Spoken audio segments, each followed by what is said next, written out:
Just as a reminder, you can visit us at thoughtsexpanded.com. That's thoughtsexpanded.com to sign up for our amazing Patreon exclusives, listen directly, and share our latest episodes with your family and friends. Thanks for listening.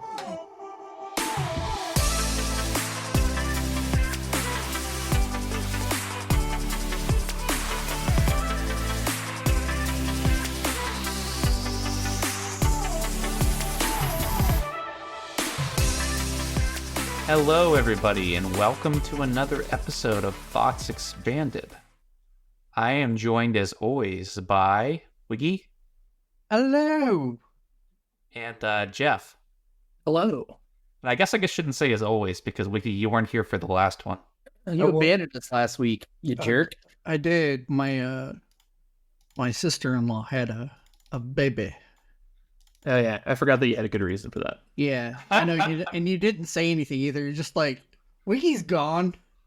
And so we'll just continue. Yeah. I guess we're not going to convey your excuses to the people. You can do that yourself. Yeah, you can tell them yourself. That's right. Yeah, there was a baby. Jacob, you didn't introduce yourself. Oh, yeah, I'm Rab.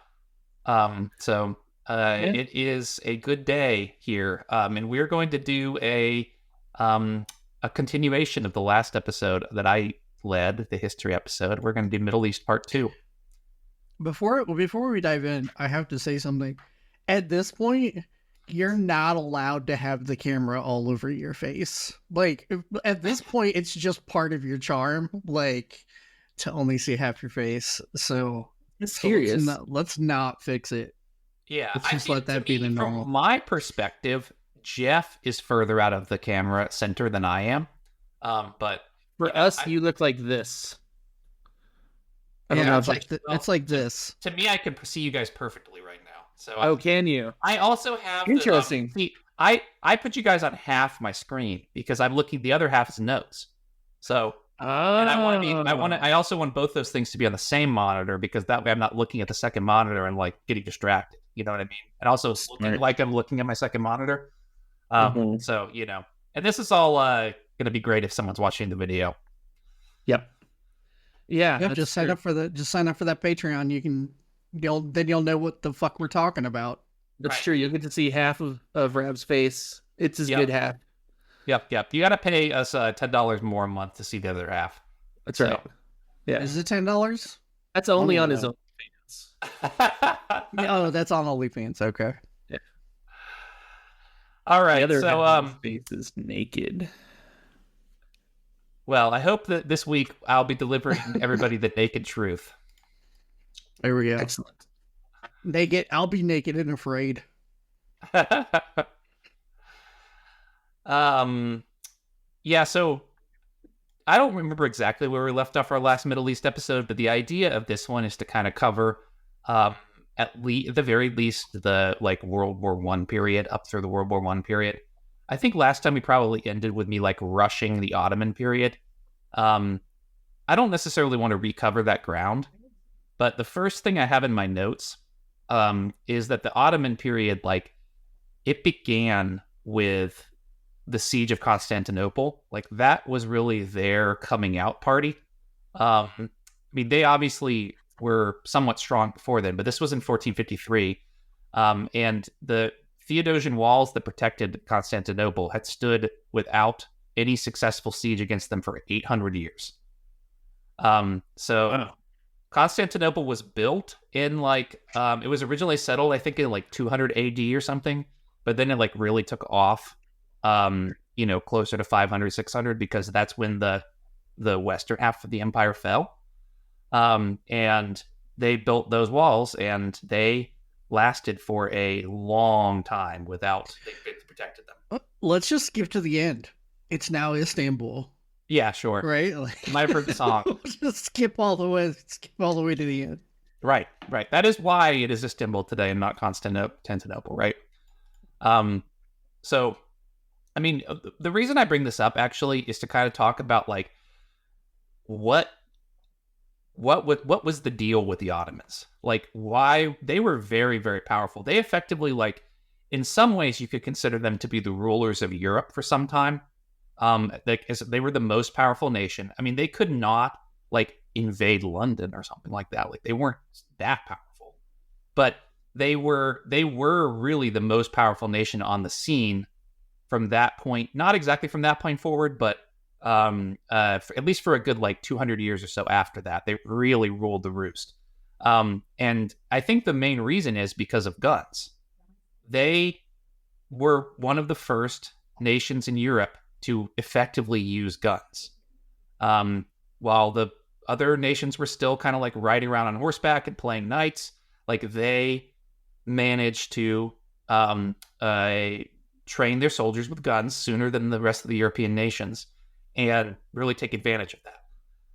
Whenabouts was this? What time was the time period here? Well, in 1453 is when they sieged Constantinople, and they accomplished that because of very powerful gunpowder-fired cannons. And that was the first time... I don't know that it was the first time a gunpowder-fired cannon had ever been turned on a stone wall, but I mean, in some ways, it's effectively the first time because it was the first time the Theodosian walls had fallen, right? And so that was like understood to be, wow, like our castle walls aren't going to protect us anymore. You know, we have like there's cannonballs that can take those out now.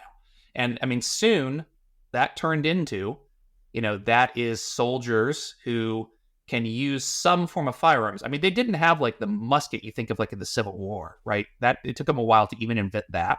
But I mean, they had gunpowder, and the Europeans largely, at least at the beginning, did not. I mean, when you think about it, yeah, a lot of people with guns are scary, but one big metal tube firing like a shot, rocks, like multiple rocks, really. It's like the what is that called? Like shot or whatever? Scatter shot? Yeah, like a scatter shot in there. That's pretty frightening if you've never experienced gunfire before. Yeah, even gunpowder is frightening, and frightening to horses especially. So, I mean, just that concept. I mean, it took them a long time to realize that they even needed to train horses with loud noises, like loud explosions. I mean, they were used to battle, right? And so they trained them with stress, but they didn't train them with those crazy explosions, going off, right? So. I mean, the Ottomans, they tried to invade Vienna a few times, which is Austria's capital. And that is, north east of Italy, right? So Vienna is pretty far east as far as like Europe is concerned. That's the farthest the Ottomans ever made it was to Vienna. They tried to conquer that a few times and failed. Do Vienna sausages actually come from Vienna? That is a great question. Yeah, did you do that research, Jacob? No, I did not, unfortunately. I'll look that up while you continue. Yeah, okay. Keep us posted, honestly. I think it's an important point. Mm-hmm. Yeah, but Vienna is the capital of Austria, right? And the Habsburgs were largely concerned with trying to fight off the Ottomans. That was one of their main purposes, and one of the main things that drove their alliances with the other European powers too. And sometimes it even drove like France to be in an alliance with the Ottomans because they hated Austria so much. Like you look like you have a conclusion. Yeah, you look like you figured something out over there, buddy.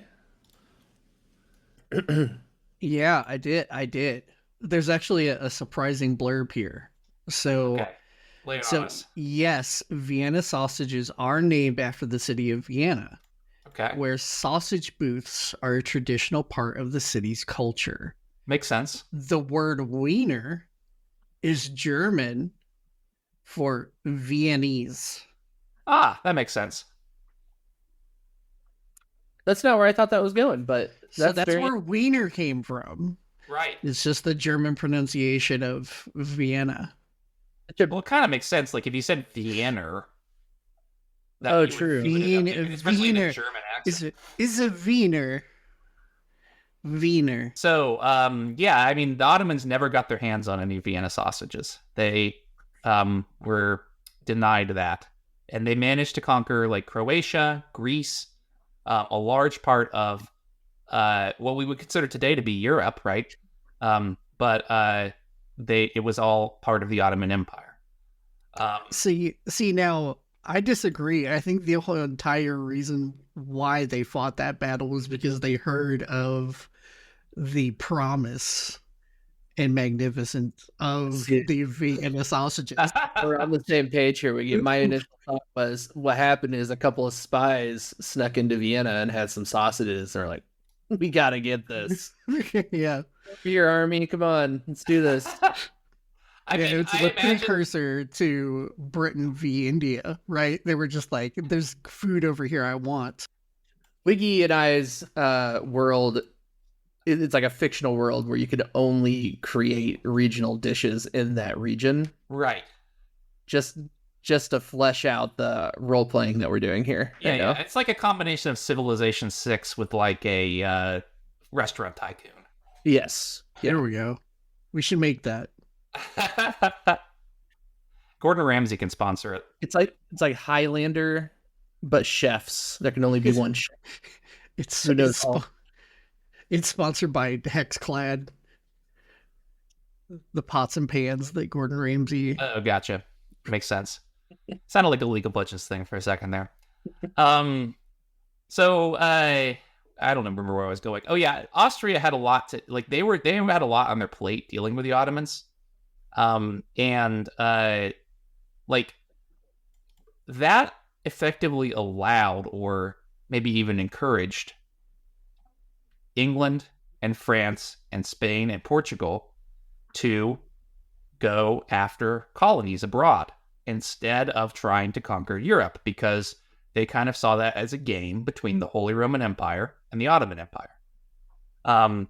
And also there was the fact that the Ottomans, they had a kind of a bottleneck on Silk Road trade. So literally a driver of European colonialism was the fact that the Ottomans were setting prices for things imported from China. And they wanted to find a way around that by literally going around Africa. Or they thought Columbus thought he could sail around the world and get to China that way, right? Famously. So that was a huge driver of colonialism as well. So kind of what this is to say is that not that colonialism was the Ottomans' fault, but they were so powerful that people didn't really want to, try to take over what they had, at least at a time, right? And where this is going is to the fall of the Ottoman Empire. I'm going to fast forward ahead, when people did start taking what they wanted from them, right? And these Western European powers, England and France, had become so powerful, ruling global empires, right, that they now suddenly felt that they were entitled to take what the Ottomans had, and put pressure on them, right? So the next point I have is many years later, 1798. Napoleon was a general in the French army, the French Revolutionary Army at that point. He was not an emperor or anything like that. He convinced the leadership to let him invade Egypt with one of the French Revolutionary forces. The idea was to cut the British off from India. And because the French and the British were very against each other in the French Revolutionary War. And the English controlled the Mediterranean to a large degree.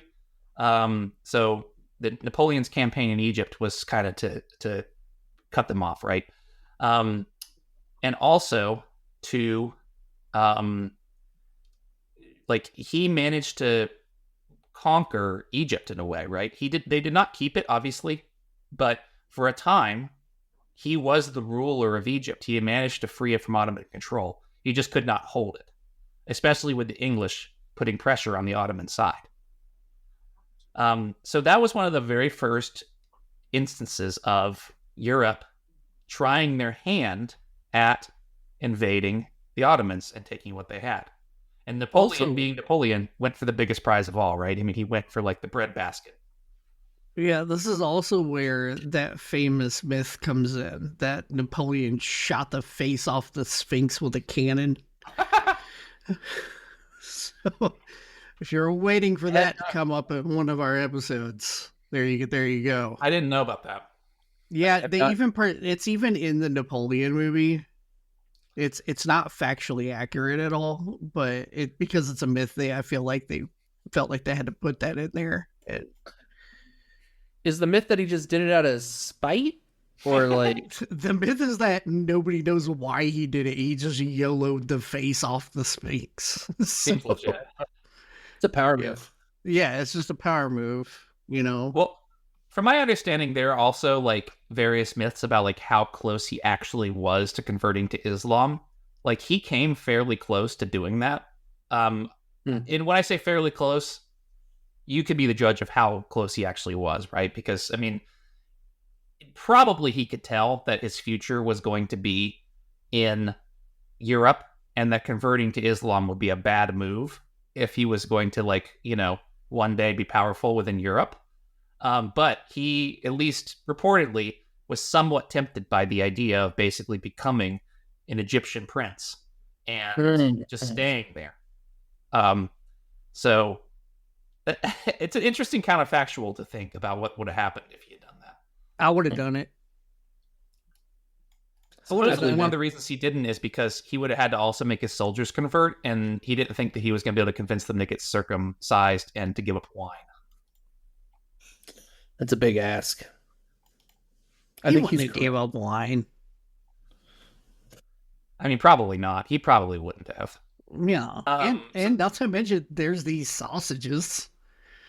Like, yeah, I'm pretty sure that the Ottomans could not have sausages on the account of being Muslim unless they were beef sausages. True. They were definitely lamb sausages. 100%.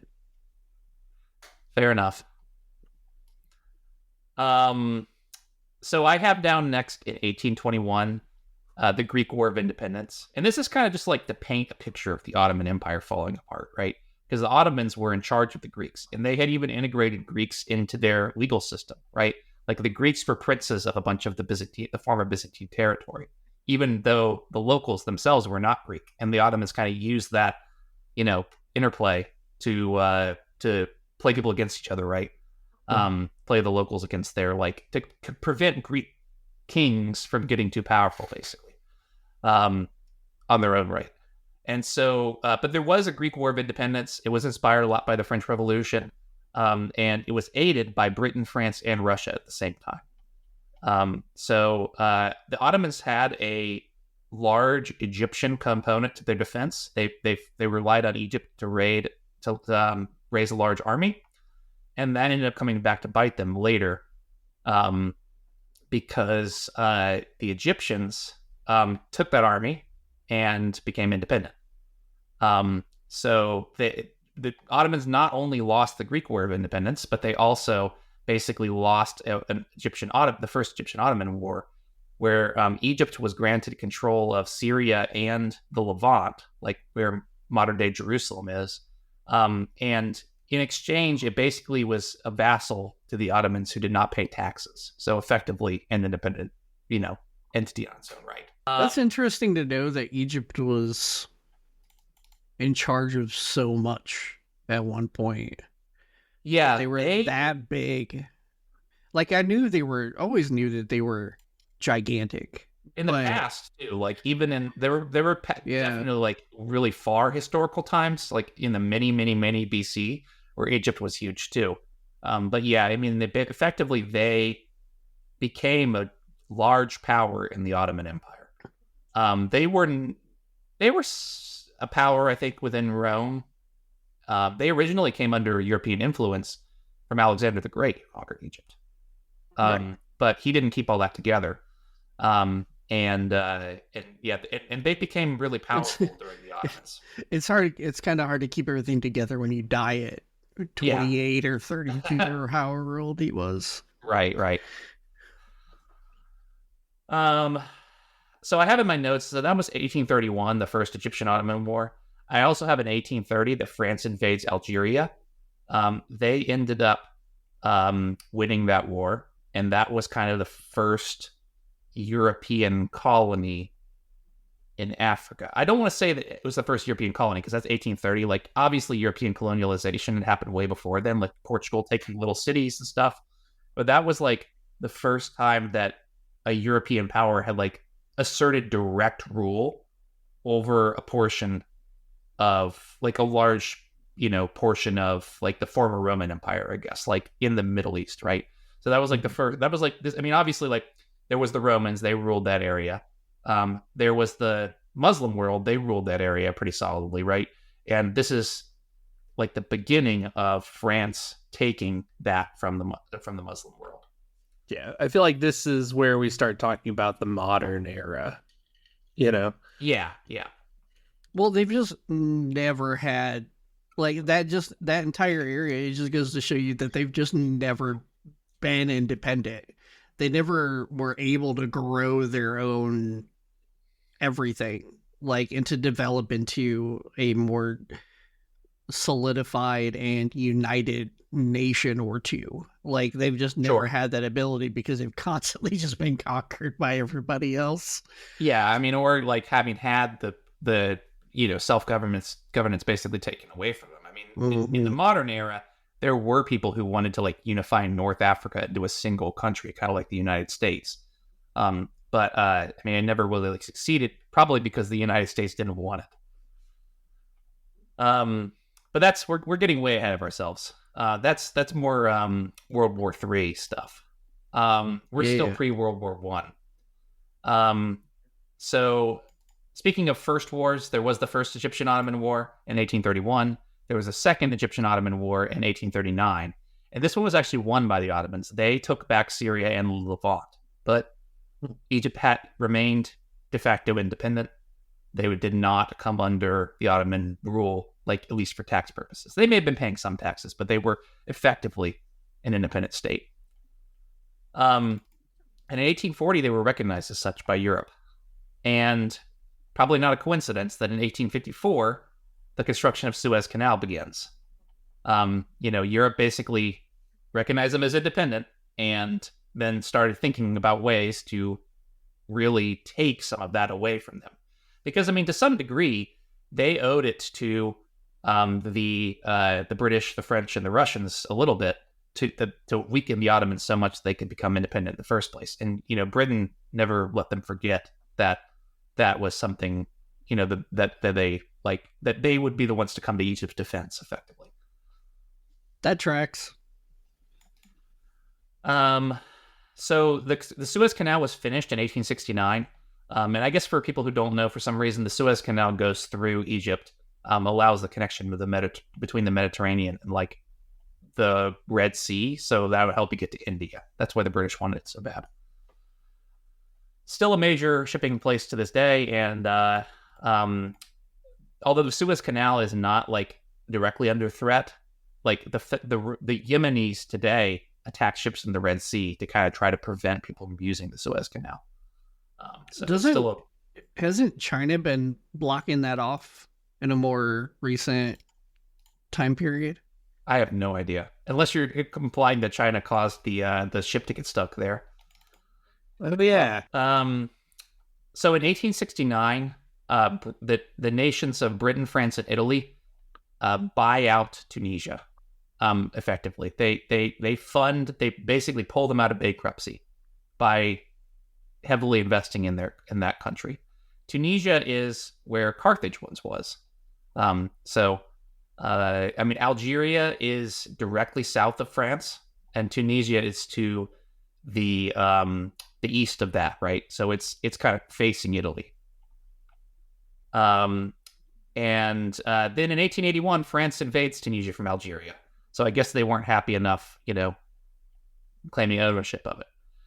And all of these things are things that are on the fringes of the Ottoman Empire. I don't know for sure if they were Ottoman territory at some point, but they certainly were like Ottoman adjacent, if they weren't outright territory. And certainly the caliphates of the past had ruled those territories. In 1882, Britain invades Alexandria to stop Egypt from decide to go against them. And at that point, Egypt was informally decided to be a British protectorate. So they effectively signed deals with England that, England had to come to their defense if they got invaded by the Ottomans, and they weren't really a vassal of England. They weren't part of like the British Empire. Or actually, probably people would say they were part of the British Empire to expand the size of the British Empire, you know, but they weren't like directly ruled by London. Please stop fucking with us. Yeah, exactly. Like, we're going to give you the Suez Canal. It's too important. And like, your troops get to stay here permanently. But here's some dates. yeah. Yep. In 1884, the Spanish Sahara, that is Spain conquering a bunch of territory that was like to the west of Morocco, southwest of Morocco. So I think Spain had already had like controlled some islands and like some enclaves in Morocco, but they didn't like, nobody controlled Morocco. But this was Spain kind of like making a move against them, basically, to try to control the territory in North Africa that was directly across from Spain. Is this where the famous, like, Spanish horses, like Spanish horse myths? I don't know if they're really myths, but I don't know. I actually don't know. I mostly wrote this down, you know, kind of to give bullet points. I didn't do a lot of research into these things individually. It's a parrot, Rab. You don't know about wieners. You don't know about horses. Yeah, sorry. It's hard enough to cover this stuff at a high level, and so research has to start somewhere. You're fine. But to take a break from just listing bullet points of things that Europe was conquering, it may be time to take a little diversion into some future conquering that's being the roots of are being formed. Because in 1897 there was the first Zionist conference. So that was a group of mostly Jewish people who got together and decided that it was important that the Jews had a homeland somewhere. And at that point, they were thinking about Israel, obviously, but it was not a decided thing, right? There was also talk about them getting a place in Africa.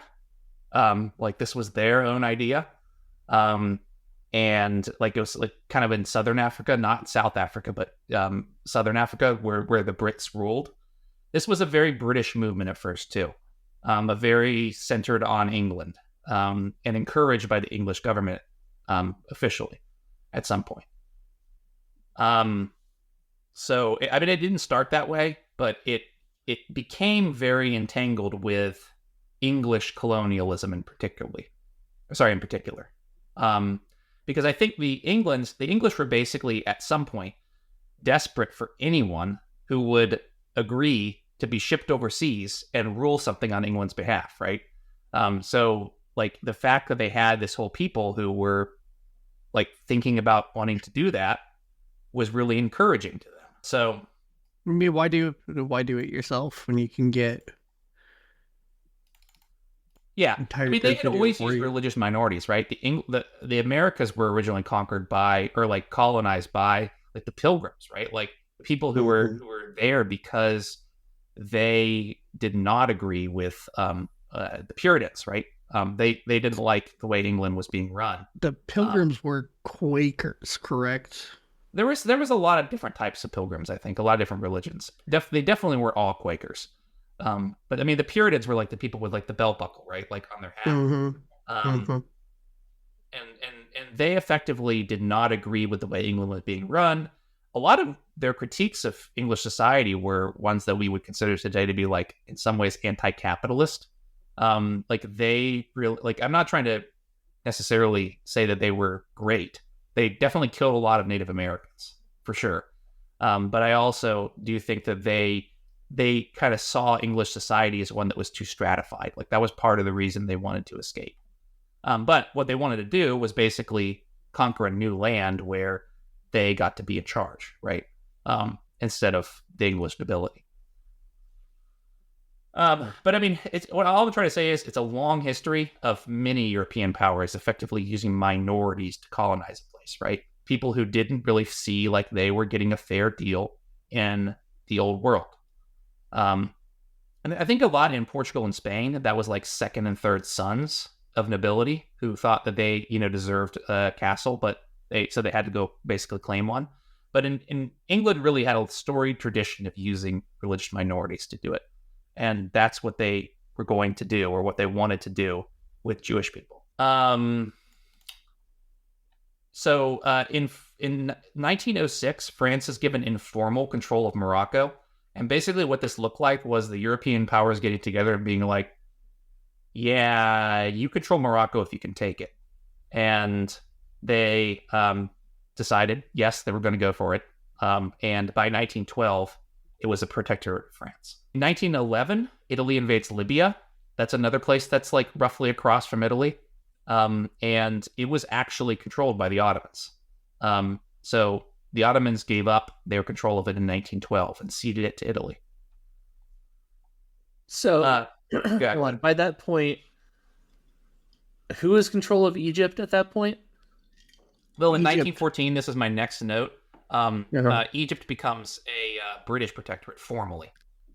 So at that point, even Ottomans could not claim that they were Ottoman vassals anymore. That it was basically like they had nothing to do with the Ottomans. They were effectively an independent state, but the British were in charge of their defense. And the British were basically, like, in some ways running the show. I mean, their protectorates, like, they had a strong influence on their government, right? I would say that you could consider them in some ways to be like puppets. So I've finally brought up a map on my other monitor. We'll talk about this a bit on the show before, but I've got this aphantasia thing, so I really can't picture like where these places are. Right. So the reason I asked about Egypt is because I'm finally looking and I'm seeing that Libya is between, or Egypt's between Libya and the rest of the Middle East. Right. And so the Ottomans. We also mentioned Tunisia, Algeria, and Morocco. So basically, and the Sahara, which is further west of Morocco. So at that point, the Europeans basically controlled North Africa all the way across, right? All the way from the Sahara to Egypt. Wow. Okay. And that was further than the Romans had gone. I mean, the Romans never really conquered Sahara. They basically had like tiny little pieces of Morocco, at least compared to what the Europeans managed to do collectively. Not to necessarily compare them positively to the Romans. Like, it was a great achievement, but a terrible one, right? Like, sure. So obviously that was 1914. That takes us into World War I. And Germany basically gets the Ottomans involved in World War I as a way to distract Russia. Because Germany and Russia shared a border, but the Ottomans and Russia had a way bigger border. And they could be like attacked through the Black Sea, which is that sea between Constantinople and Russia. And they could also be attacked through the Caucasus, which is the territory that we call Armenia today, right? And Azerbaijan. So Ottomans control all of that. Russia controls the other side, the northern side of that area. And both of those things could serve as great distractions from Russia when it comes to Germany, which would allow Germany to focus on fighting the English and the French. So there was a lot of fighting in the Middle East between Russia and the Ottomans and the British and the Ottomans.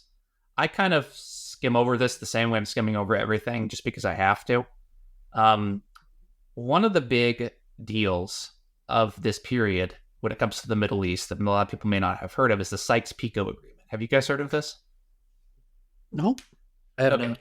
So it's a secret treaty between Britain and France that basically says that if they win World War I, the United Kingdom gets southern Israel and Palestine, Jordan, which Jordan is to the east of Israel, southeast, and southern Iraq. So basically, UK will get the Middle East from Egypt to southern Iraq. And France gets southeastern Turkey, Kurdistan, Syria, and Lebanon, which is kind of like the northern part of the Ottoman territory that they thought they could reasonably take. And Russia was also party to the agreement, and they got Western Armenia and Constantinople, which I think everybody understood, even the Russians, that those were stretch goals and that they weren't going to be able to take the Constantinople's from the Ottomans. But Russia really wanted it, like really bad, because it was an important holy site in the Orthodox religion.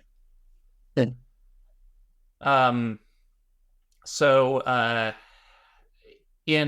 There's also during the period of the World War I, there's a major revolt of the Arabian territories. So obviously, like Egypt had revolted before, Greece had revolted before, but like the Arabian Peninsula, which had always been like really solid Ottoman controlled area, they revolted with British and French backing, and a lot of the modern day states that we have come from the states that came out of the Ottoman territories. And actually, I would say this is probably a good time to talk about like what's the point of telling this story. A lot of the borders we have today really have to do with how things were arranged internally in the Ottoman Empire. And things go back further than that, but effectively what happened is that while the Europeans did rearrange things in the Middle East, they a lot of times did so in whatever way was most convenient for them. And a lot of times the way that was most convenient was to kind of like roughly base it on how the Ottomans were doing it, right? Because they could keep the same tax collectors in place and what have you, right? Hmm. So yeah, effectively the important thing about the Arab Revolt, right, is that they did not know about the Sykes-Picot Agreement, because if they had, they never would have gone along with the British and French. Right. So that's why it was a secret treaty. That's like, is this the beginning of? I feel like this is the beginning of a very well-deserved white hatred. like, I don't know if it's hitting or not. Well, I mean, certainly in the Middle East. Yeah, certainly in the Middle East. I mean, I would still to this day not like them, and that's pretty evident. Yeah, I mean, they certainly did a lot of damage to the Middle East, right? I mean, like, I wouldn't say the Ottomans ruled entirely peacefully. Like, certainly there was violence in every state apparatus, but the amount of violence that had to be done for Europe to hold these territories was kind of insane. And we'll get into some of that later. The last thing I have under World War I is the Balfour Declaration, which was a public statement by the British government saying that the Jewish people will get a homeland in Palestine. So at that point, it took them 20 years, but the British government was fully on board with Zionism to the point where they were able to make a public statement about it. And at the time of the Balfour Declaration, Jews were a 3% minority in what we would say is Israel today. 3% of the population was Jewish? Correct. Wow.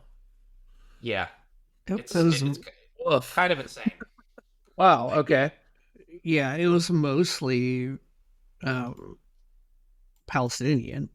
Yeah, right. I mean, it was majority Palestinian. Yeah, and I would say that the Palestinian people certainly, like, they trace their roots back to biblical times as well. Like, yeah, and in some ways, some people make a claim. I think this is disproven, but some people make a claim that there's a common root in Palestine and Philistine. Like Philistine being the tribe that Goliath was. But either way, that it's like it is, like they trace their ancestry back there a long time, and I certainly think that many Palestinian people over the years have been Jewish as well, right? Because at the time when the Romans were in control of that territory, there were a lot of Jewish people there. There was a large Jewish kingdom that the Romans basically directly administered. And I think the Ottomans certainly, like, I would imagine someone could easily do a whole podcast episode or series about like how Jewish people were treated in the Middle East, during the Ottoman periods and other periods of time. I'm sure that would be really interesting. I actually don't know. But what I do know is that there was at least some toleration. There was toleration of all the other religions, basically, because they paid extra taxes. So in 1918, at the end of the First World War, that's when there was actually a Turkish revolution against the Ottoman Empire, and effectively the Ottoman Empire was over at that point. That's where we get the modern day state of Turkey. A group called the Young Turks had already been in control of the Ottoman Empire for a long time, and they basically took the end of World War I to basically say, like, there's no reason we should be sticking to that tradition anymore. It's not worth it. You know, we might as well do something completely new. I got some drop-in facts. Yeah, sure. So there is a connection. There's multiple connections between Philistines and Palestine. Oh, really? So the origin of the name Palestine comes from the ancient Greek word Philistia, which was the name given to the region by Greeks after the Philistines settled there. Interesting. Okay. The Philistines settled in the 12th century BC on the southern coast of Palestine, establishing 5 city-states that formed a confederacy. Those city-states were Gaza, Ashkelon, Ashdod, Gath, and Ekron. So Gaza is going back to 12th century BC. That's crazy. Goes back to 12th century BC and was a Philistine settlement. Right. So there was I'm assuming, it doesn't really say, but I'm assuming that there was just a merging of the people over time in that area. Yeah, sure. So yeah. I mean, 12th century BC, I don't know how far back that is exactly. My view of history gets a little bit fuzzy, when you start going into BC. But, I mean, I don't know if that overlaps with, like, the sea people. Like, I know there was a lot of invasions happening then. Like, basically, people would just traverse the Mediterranean and decide to live somewhere else. The Philistines are thought to have been part of the sea peoples. Interesting. Okay. Cool. Yeah. Well, you learn something new every day. I didn't know that was true. I don't think anybody did. In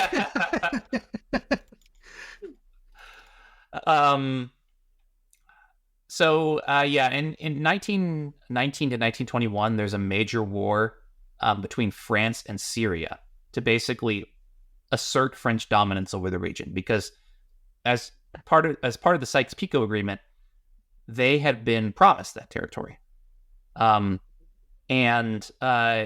Sykes-Picot Agreement actually became public. It technically never would have been public, except for the fact that when the Soviet government took over from the Russian imperial government, they found that document and they were like, what the fuck, guys?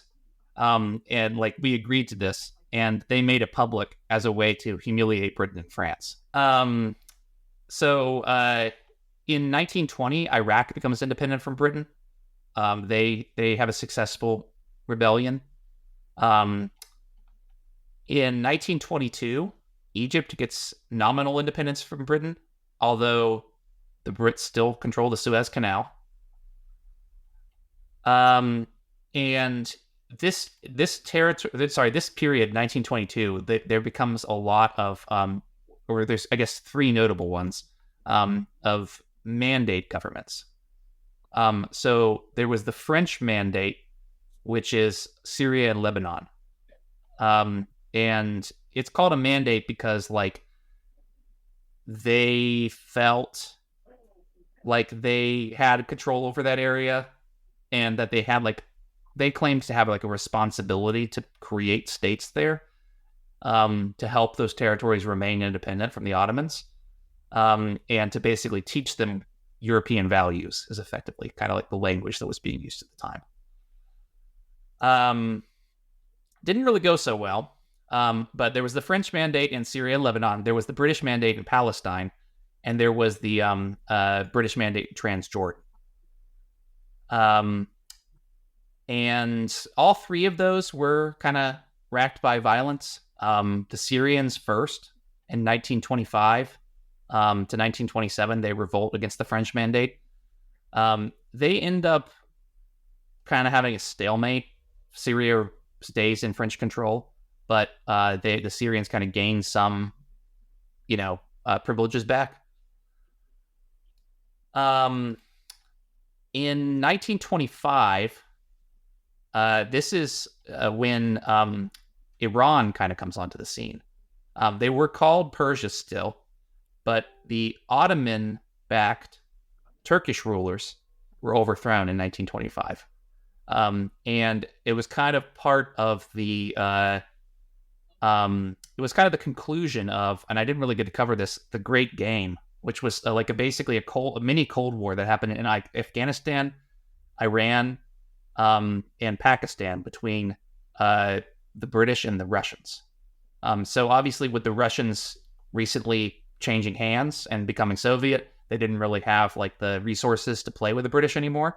And it was like a 100-year-long Cold War that they fought to gain control of this area. So finally, the British could kind of like win and put someone in place that they thought was favorable to them. I don't know how much support the Pavlovis actually got from the the British people, but certainly Russia like ceding control of it had something to do with their sudden success. In 1932, Saudi Arabia was founded as the merger of two of those states that revolted from the Ottoman Empire. And in 1934, we have the Saudi-Yemeni War. So a conflict that's still going on to this day. Obviously not the same war. They've made peace since then and broken it again. But a war where both Saudi Arabia and Yemen were forced to like cede territory to make their borders more accurate to how they each thought they should be. 1936 to 1939, there's an Arab revolt in Palestine, and there's also another war between England and Iraq. Both of these wars have a Zionist component to them. England enlists the help of Jewish settlers and also people from England who were Zionist to go there and fight on their behalf. What? I don't have a lot in here about World War II.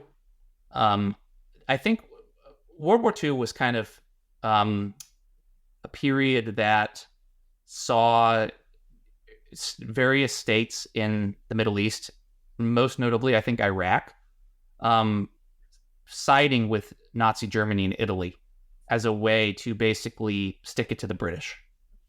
The French, I think, it was kind of understood that they weren't going to rule Syria for very long. In fact, at that point, they basically controlled Syria and Lebanon, and that was kind of a shaky grasp on it.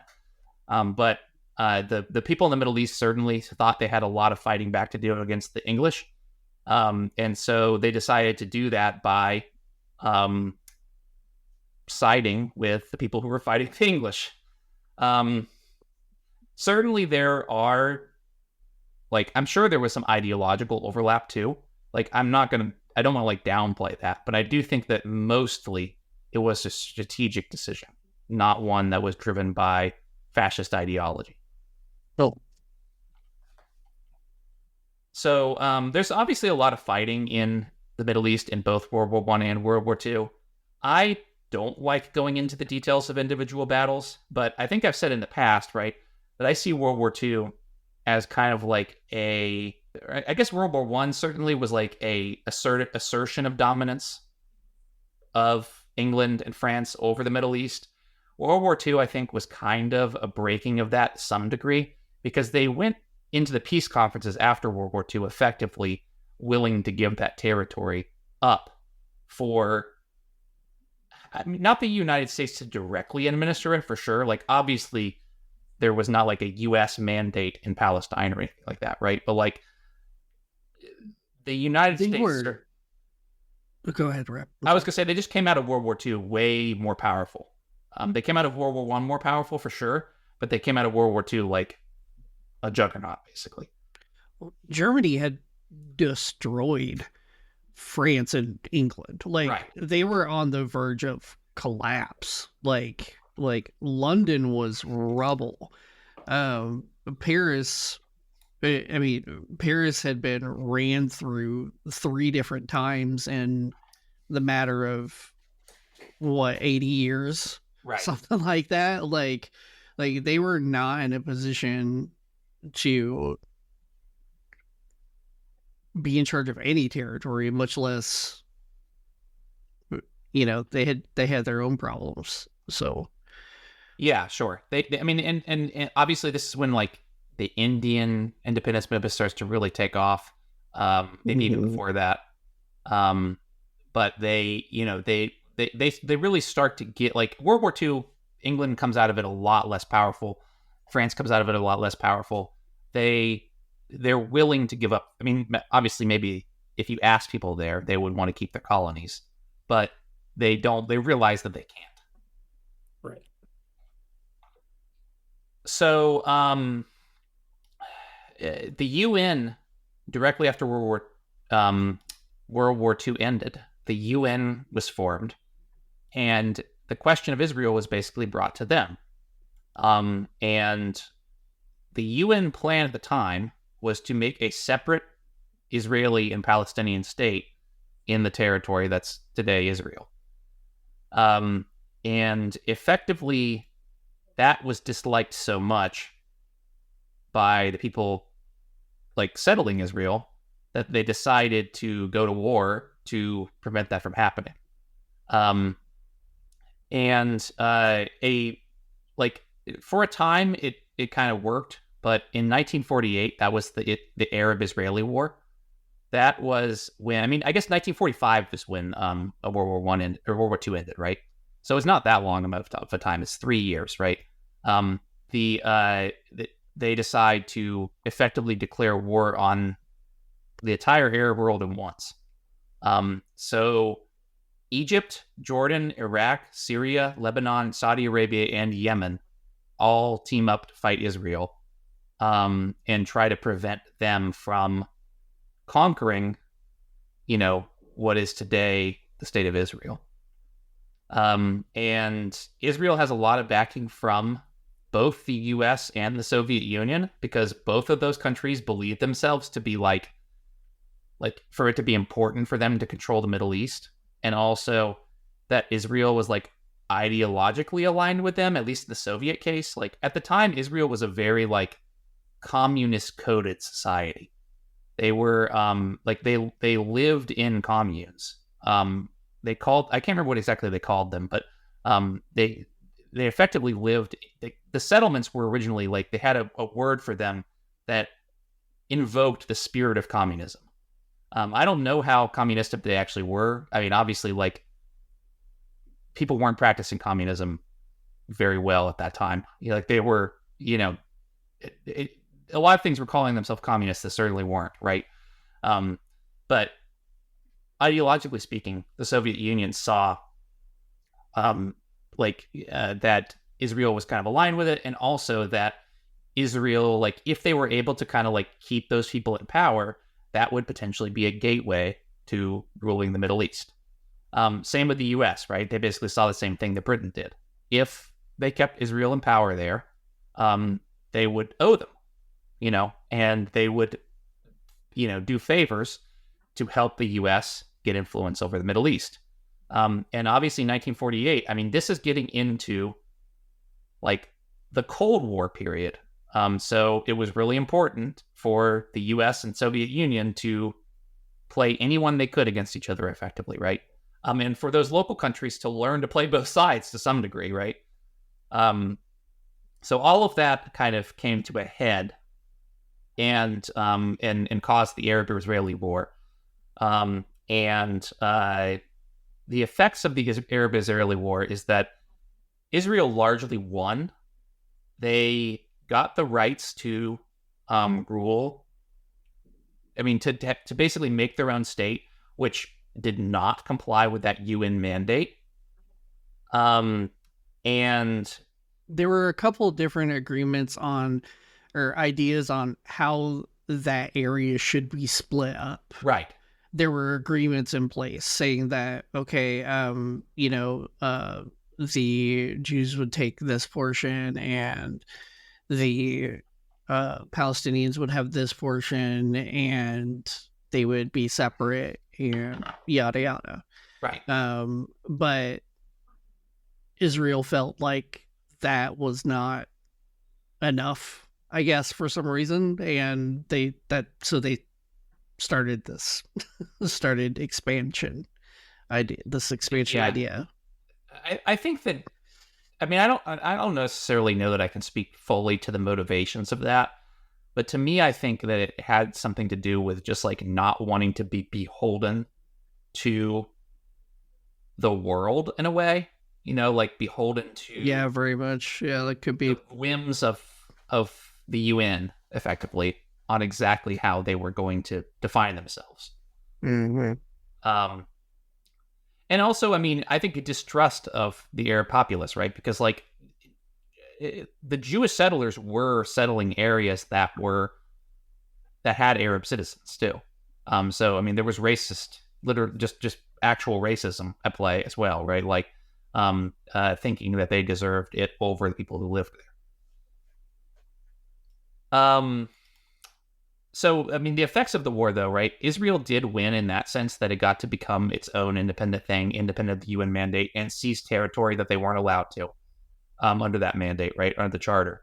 But Jordan ended up in control of the West Bank, and Egypt ended up in control of Gaza. And so I'm getting a little ahead. Like, I've actually ran out of notes at this point. But, I mean, those two things are what changes over the course of the later Israel wars, right? Obviously, the West Bank, that's something that still is in play today, right? That is a heavily populated Palestinian area inside of what's considered Israel. And those people, I think, are Israeli citizens. The people of Gaza are not. And Gaza is basically like a special territory that's entirely encapsulated within Israel. So the West Bank has their own. They have their own Palestinian government, but it's not like from. I mean, I'm just gonna say, like, from what I can figure out, maybe it's not very popular with the people who live there. I think the leader anyway, is not very popular with the people who live. Well, they're very cooperative on the West Bank, right? They're pretty cooperative, but I think that's changed recently. But I don't want to. We don't need to get into that. But yes, they have their own, like, more officially recognized type of government, whereas the Palestinians that are in Gaza don't like that government, and so therefore they're not really connected. I mean, Hamas has effectively been in control of Gaza at a governmental capacity for I think since like George Bush's presidency. And they don't submit to that authority in the West Bank. And I think you're right. The citizens of the West Bank are not citizens of Israel. There's also a third category, which is Palestinians who are citizens of Israel, who live, in other places, right? And who are effectively like a permanent underclass to some degree. Yep. So yeah, I mean, all I'm saying is, the roots of this conflict stretch back a really long time. They come out of largely Europe's desire to control the Middle East. I mean, obviously, history goes back farther than that, but I do think that is what's driving the modern. Even I would say the modern conflict to this day, right, is the U.S.'s desire to maintain control over the Middle East. I think I've said this before, right? Like, they don't want to make Egypt a direct vassal. Like, the U.S. won't do that. Like, that doesn't exist anymore. You can't just decide another nation is your protectorate and publicly say that. But the U.S. wants to have Israel right there next to Egypt to be able to kick them if they get out of line.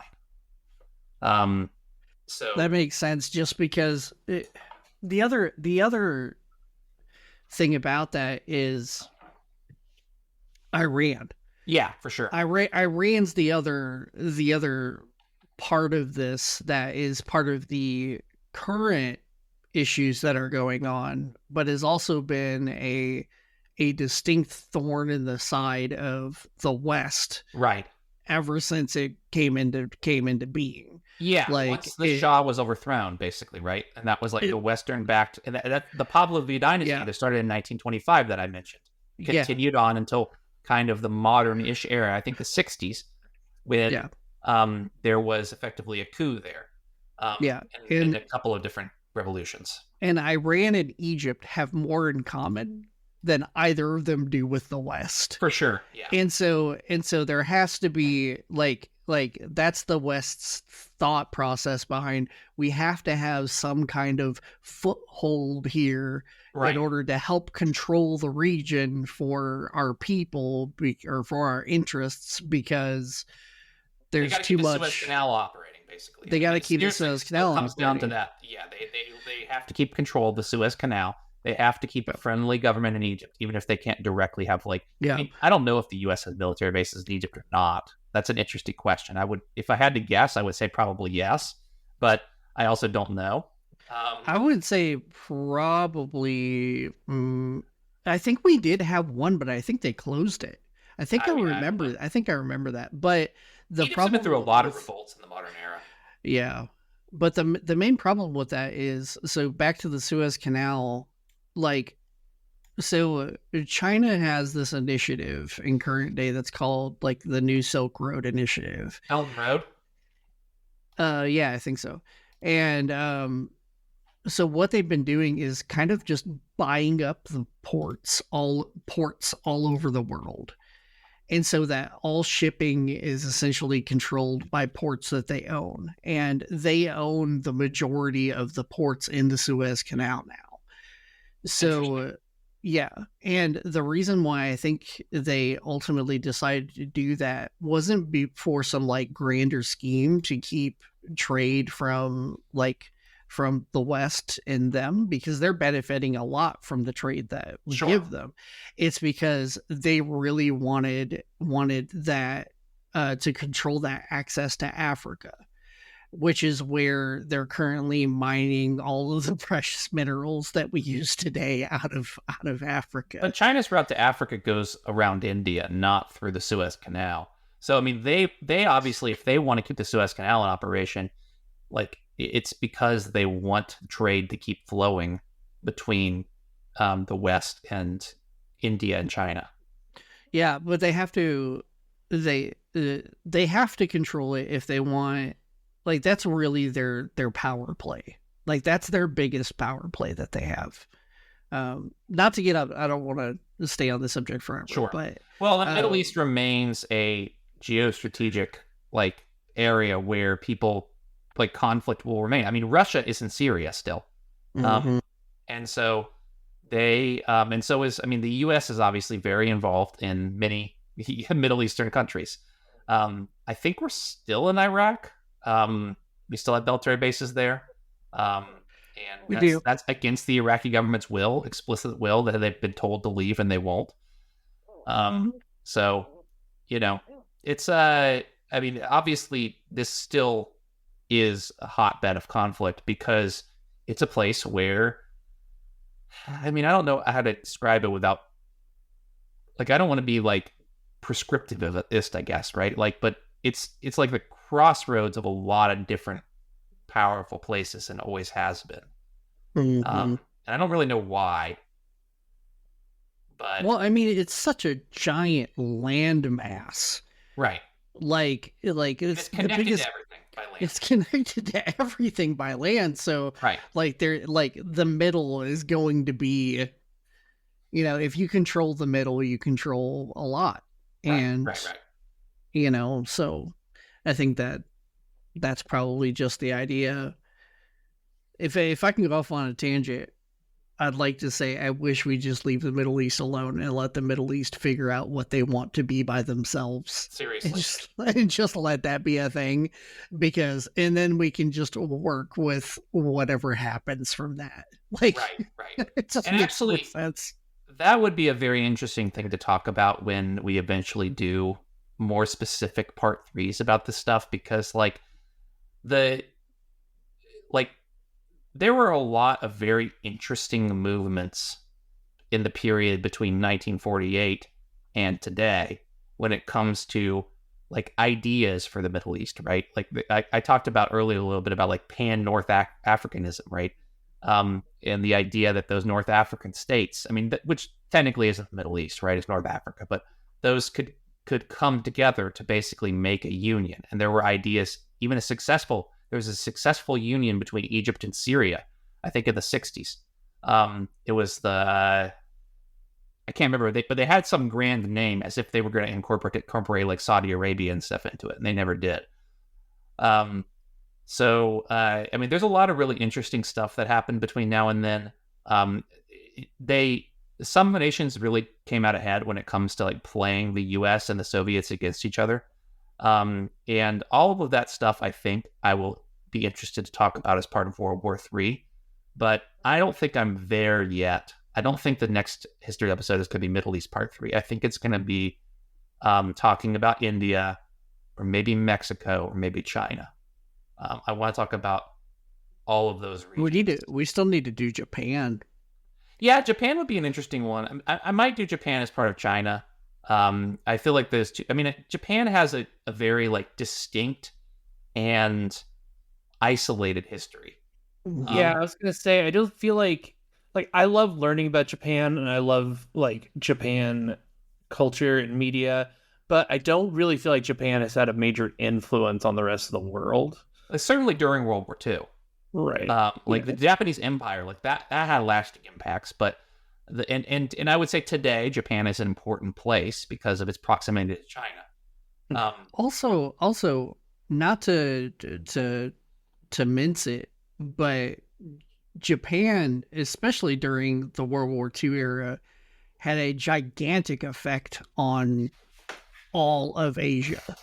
Like, sure, they did some crazy stuff to every other Asian country that was within their reach. Like, I feel like all of that is very much like modern in my mind, though. Things that have happened since like the 1800s forward, you know. I don't feel like Japan had a whole lot of influence on the world at large before that. No, they didn't. China definitely did. India definitely did. Like, I just don't know that. I don't think we need a history episode on Japan. Yeah, you know, the main impact Japan had on the world is like, I think that twice invasions got repelled, basically, right, almost by accident. There were like bad seas and stuff that managed to like prevent the Mongols famously from capturing Japan, and that may have happened twice. I don't remember if it was the Mongols both times, but one was a typhoon, right?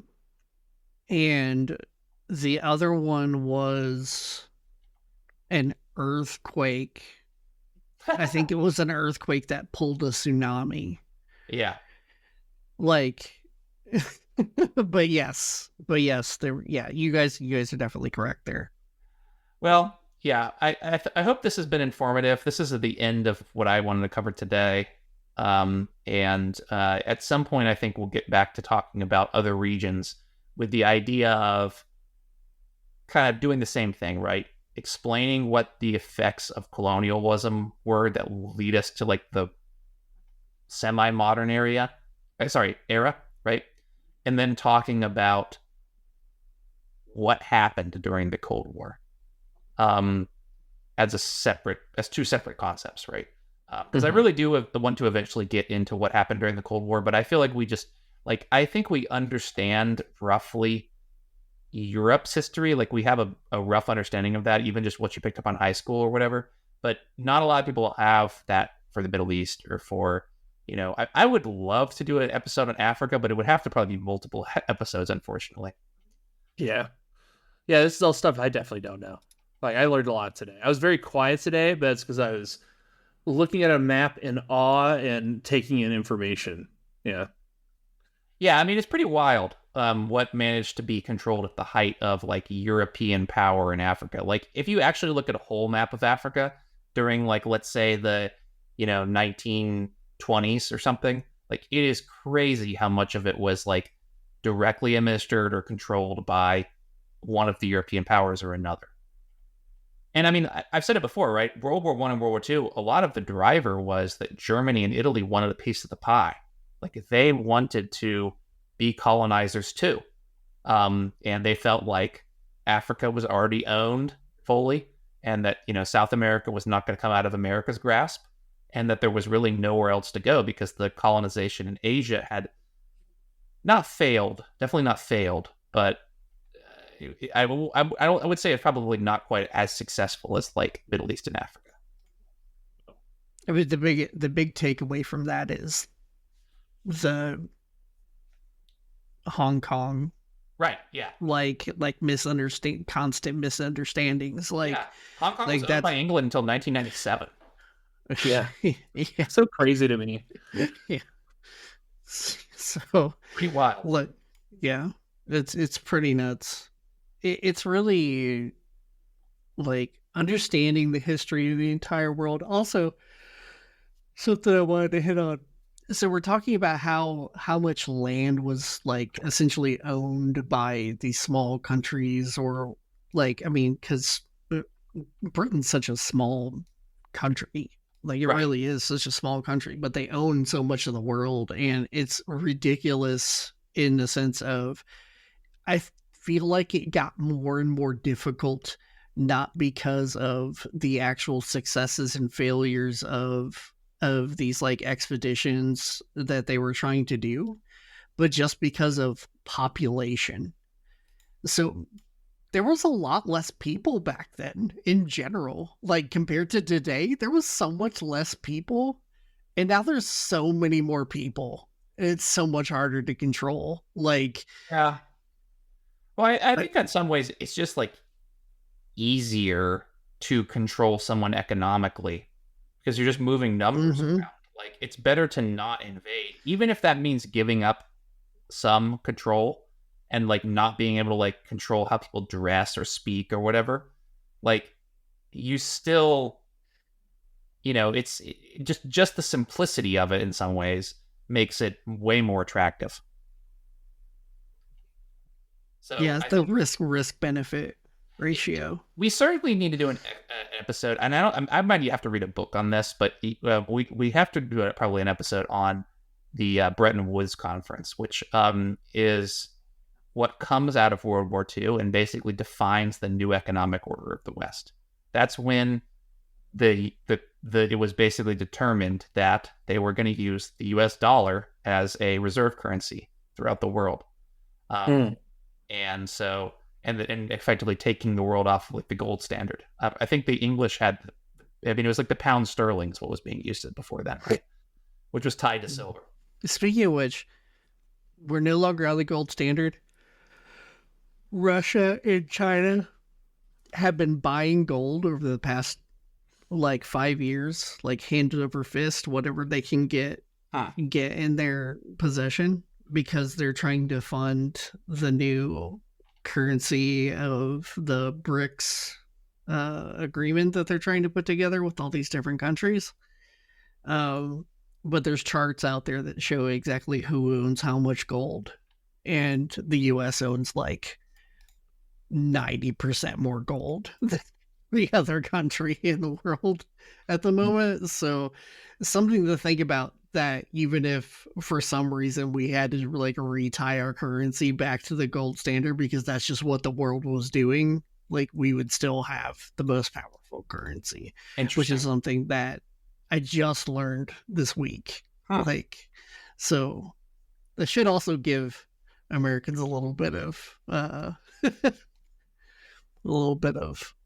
good feeling, just to know that if everything breaks, we still own the most gold. Yeah, I wonder what the breakdown is like private ownership versus like the U.S. government, though. But either way, yeah, interesting stuff. I think if everything breaks and goes to shit, I don't really care about the gold. Yeah, that's true. Yeah. That's certainly true. And in some ways, that's what people want it for, is for like, as society's starting to rebuild. Like, that, I think, is the more the value of gold. It's like, it's something shiny, and you can easily make coins out of it and say, like, this is money and it has inherent value, and people will believe that just like they used to. I I think that's kind of the appeal. And this goes back to the Anunnaki that we talked about and our reliance episode, and our reliance on gold people. So is that a way of forcing us to release that first? Yeah. That episode has not been released yet, so we should probably release that episode then. That's fine. Before I'm going to release that one after this one, actually, just so people listen. Okay, so in the future, there's going to be an episode. Wait, is it on Patreon? I mean, it'll be everywhere. It's fine. Yeah, it'll be. Well, we should have done. I mean, never mind. I don't want to talk shop too much, but I thought it was a Patreon exclusive for some period of time or something like that, and that's why we hadn't released it yet. No, not that one. No. All right. Well, is that an episode? I think so. I think that's good. Well, we'll catch you in the next one. Yeah. All right. Thanks everybody. Hey, everybody. Bye.